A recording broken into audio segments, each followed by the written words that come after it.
केंद्र सरकारच्या प्रधानमंत्री पोषण शक्ती निर्माण उपक्रमाअंतर्गत शाळांना स्वतः परसबागेत भाज्या उगवण्याचा उपक्रम आहे। या उपक्रमाला उत्स्फूर्त प्रतिसाद देत अमरावती जिल्ह्यातील अचलपूर तालुक्यातील वळगाव फतेपूर येथील विद्या मंदिर प्राथमिक शाळेत उत्कृष्ट परसबाग निर्माण करण्यात आली आहे। विशेष म्हणजे विद्यार्थ्यांसह शाळेतील शिक्षक देखील उत्साहाने यात सहभाग घेत आहेत।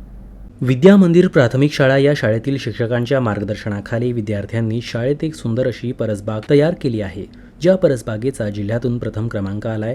या परसबागेत अनेक प्रकारच्या पाले व फळभाज्या वनौषधी वृक्षांची लागवड केली असून या सर्व भाज्या शाळेतील विद्यार्थ्यांना ताज्या पोषण आहारात दिल्या जात आहे। शिवाय शाळेतील विद्यार्थ्यांना परसबागेतील पालेभाज्या दररोजच्या आहारामध्ये असणारे पालेभाज्यांचे महत्त्व व उपयोग काय या बाबतीत अवगत करण्यात येत आहे। मी इयत्ता 3री मध्ये शिकत आहे। वडगाव फतेपूर तालुका अचलपूर जिल्हा अमरावती। आमच्या शाळेत एक सेंद्रिय परसबाग निर्माण करण्यात आली। यात आम्ही रासायनिक खतांचा वापर करण्यात आला। आमच्या परसबागेत शेवगा, केळी, स्टार फ्रूट, संत्रा, मोसंबी, चिक्कू, पेरू, बारमाही आंबे सारखे फळं आम्हाला चाखायला मिळणार आहे। सोबतच 150 पपईंची झाडे लावण्यात आलेली आहे। येत्या 3-4 महिन्यात त्या प्रत्येक विद्यार्थ्याला खायला मिळणार आहे। सोबतच पालेभाज्या, मसाले तसेच औषधीयुक्त वनस्पती बघायला मिळतात।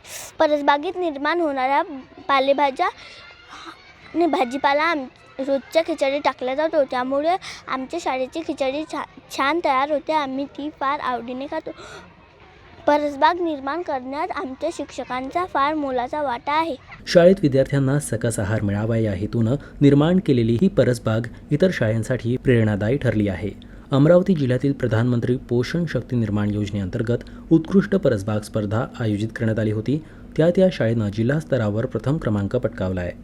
शाळेतील शिक्षक व विद्यार्थ्यांनी निर्माण केलेल्या या परसबागेतील ताजा भाजीपाला, फळे दैनंदिन लागणाऱ्या पोषण आहारात वापरला जातो।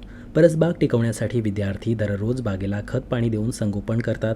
केंद्र सरकारची ही प्रधानमंत्री पोषण शक्ती निर्माण योजना अतिशय चांगली असून या माध्यमातून आजचा विद्यार्थी सुदृढ व बुद्धिमान होऊन कुपोषणापासून निश्चितच मुक्त होईल असा विश्वास विद्या मंदिर प्राथमिक शाळेचे मुख्याध्यापक श्रावण कावनपुरे यांनी व्यक्त केला आहे। आमच्या या शाळेमध्ये केंद्र शासनाच्या नियमानुसार प्रत्येक शाळेमध्ये परसबाग असणे आवश्यक आहे। म्हणून आम्हीसुद्धा या शाळेमध्ये भरपूर प्रमाणात जागा असल्यामुळे आम्ही हे एक सुंदर अशी परसबाग या ठिकाणी निर्मित केलेली आहे। या परसबागेमध्ये विविध प्रकारच्या जवळपास 120 प्रकारचे वाण आपल्याला या ठिकाणी पाहायला मिळत आहेत। त्यामध्ये फळभाज्या, पालेभाज्या, काही फळं, शेंगासुद्धा आपल्याला औषधी उपयुक्त झाडं, मसाल्याचे पदार्थ आपल्याला या ठिकाणी पाहायला मिळते आहेत। आणि हे आम्हाला हे करण्याकरता आम्हाला गावातील पालकवर्ग, शिक्षक, आमच्या संस्थेचे अध्यक्ष, सर्व पदाधिकारी आणि गावातील नागरिक यांच्या मदतीने आपण हे परसबाग निर्माण केलेली आहे। प्रधानमंत्री पोषण शक्ती निर्माण योजनेअंतर्गत वडगाव फतेपूर या ठिकाणी विद्या मंदिर प्राथमिक शाळेचे मुख्याध्यापक श्रावण कावनपुरे सर यांनी त्यांच्या स्वतःच्या संकल्पनेतून विद्यार्थी आणि शिक्षकाच्या मदतीने एक सुंदर परसबाग या ठिकाणी फुलविलेली आहे। या परसबागेमध्ये शालेय पोषण आहारामध्ये ज्या भाज्या वापरल्या जातात त्याचं मुबलक प्रमाणात पीक या ठिकाणी या परसबागेमध्ये घेण्यात आलेलं आहे। परिसरातील अनेक लोक या ठिकाणी येऊन अभ्यास करतात, परसबाग बघतात, आनंद घेतात।